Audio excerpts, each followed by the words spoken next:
Most of Africa is suffering because we do not have democracies. We have kakistocracies.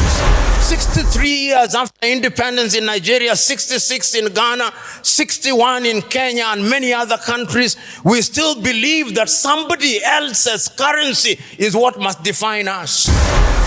My sister talked about education. But really, what are we teaching ourselves?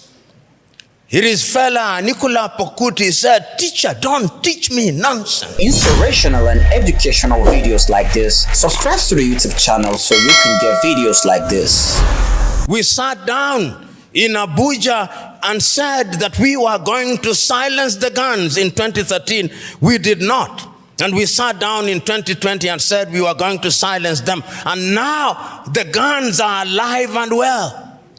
And who are supplying us with the weapons? It is not us. It is others. Should we blame them? Yes, we should. Should we blame ourselves? Yes, we should. So Africa has always been a battleground. And the rhetoric that we see and the manner in which we ourselves are educated. My sister talked about education. But really, what are we teaching ourselves? His fella Nicola Pokuti said, "Teacher, don't teach me nonsense."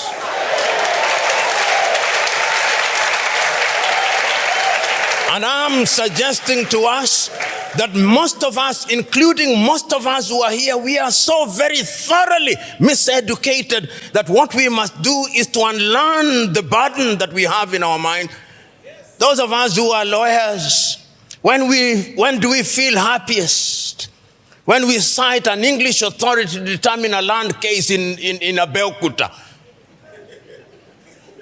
When we talk about the reasonable man, we don't talk about the reasonable man in a keke, in a papa. We talk about the reasonable man being the man in the Clapham omnibus in London, England. That is how miseducated we are. I went several years ago to the university at Harvard and talking to students, and one of them said that Harvard was the best school in law, in teaching of law. I said, whose law? Nigerian law? Ugandan law? Zimbabwean law? They can only be best in teaching their law, not ours. And I've seen we who are in this space of education. Somebody spends 6 years at Unilag, and when they go to Harvard or Stanford for 3 weeks for a short course where they spend most of the time taking tea, he comes back and says, "An alumni of Harvard."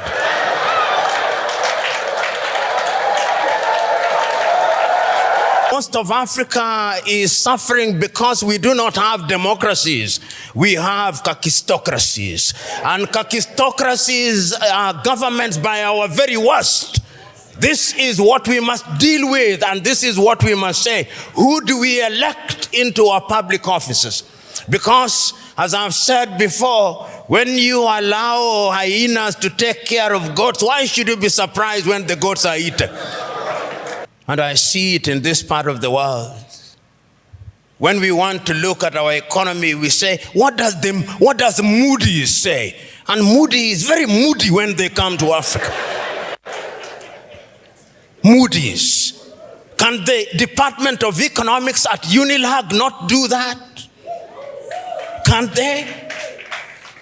McKinsey, an American outfit, they are the ones who come here and tell us how our economy is behaving.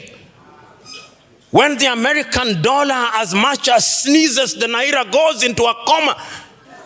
Why?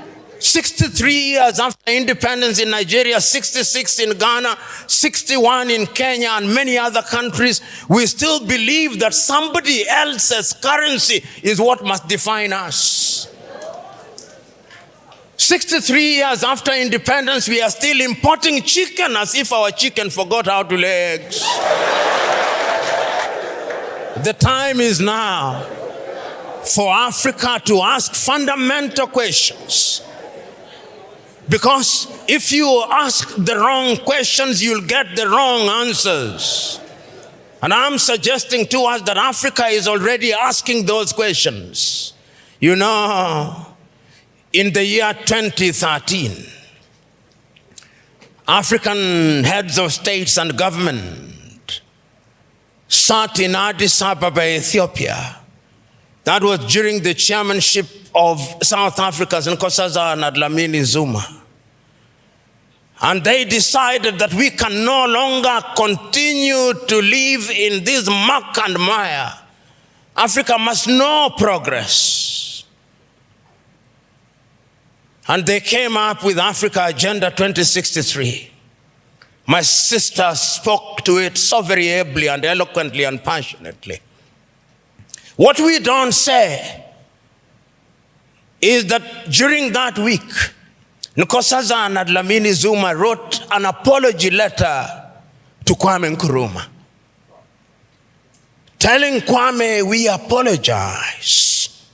What we are doing now, you saw in 1963. A house divided against itself cannot stand.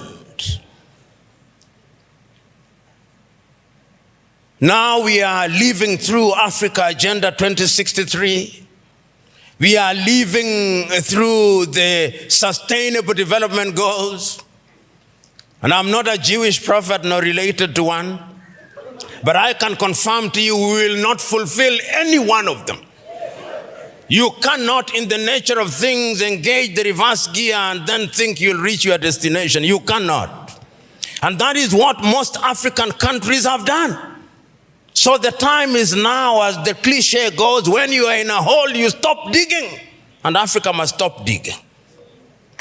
And if we stop digging and we look at what we have, Africa Continental Free Trade Area says that we are going to trade amongst ourselves in the world.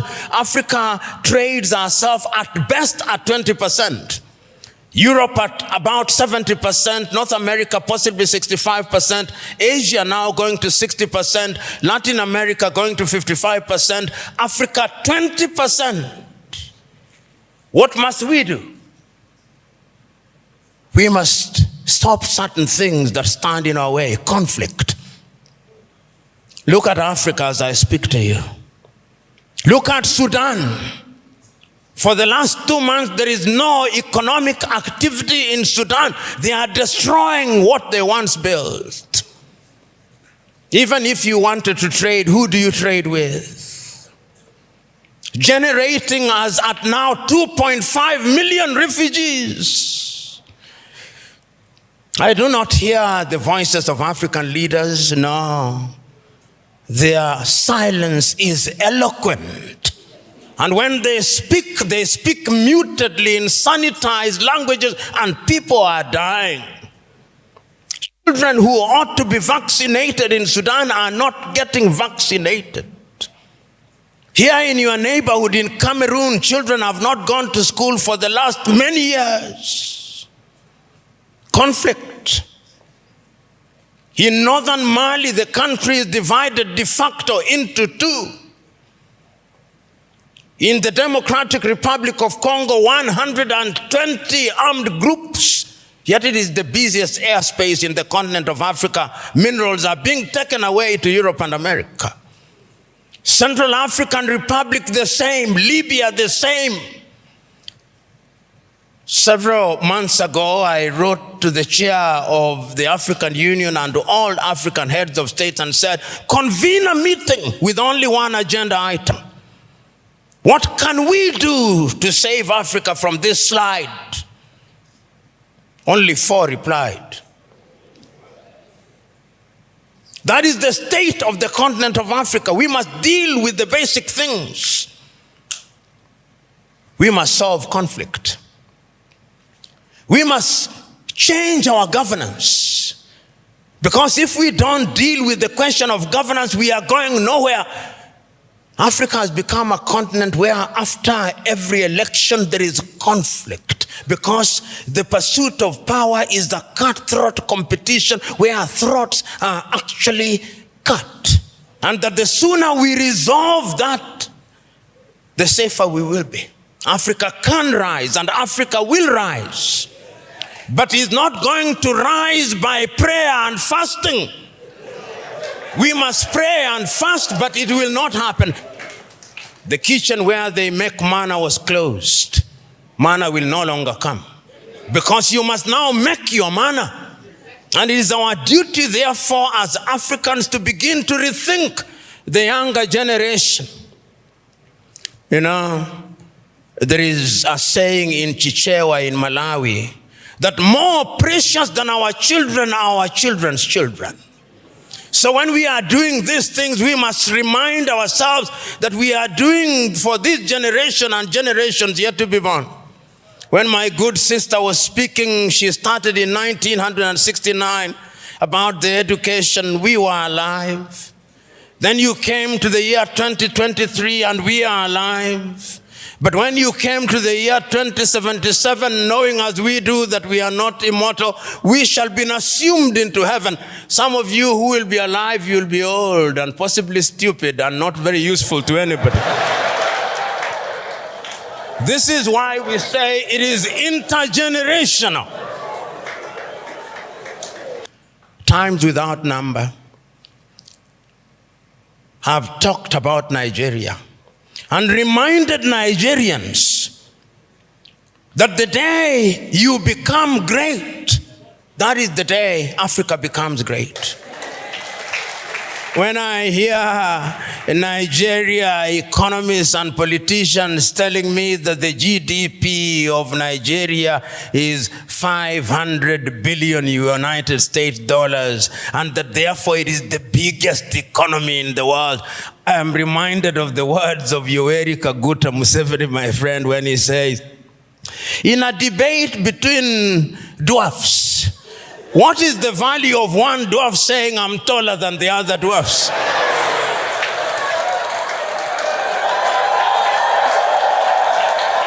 You are still a dwarf.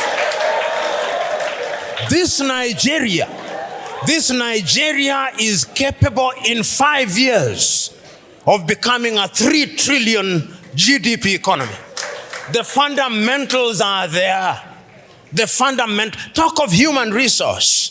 And I think it is my sister, you go to anywhere in the world, tell me, engineering, artificial intelligence, space, Nigerians. The saying goes, if you go to any part of the world and you do not find a Nigerian, run away from there. Because there is nothing to be done there. It is these Nigerians who will move the country. I keep on reminding my Nigerian friends, you say you are 220 million. No, you are not. I suspect you are 300 million. And if my suspicion is correct, you owe this region and this continent the talent. You know, when people talk about instability in Nigeria, I ask them, can you handle refugees from Nigeria? Can you? You cannot. They'll overwhelm the entire West Africa. So it is in Africans' genuine desire that Nigeria remains great. Mwalimu said, when Kwame Nkrumah told us in 1963 that we ought to unite, we agreed with him. And we did not for one moment believe that unity in and of itself will solve our problems. What we believe that unity will make our voices as Africans to be respected.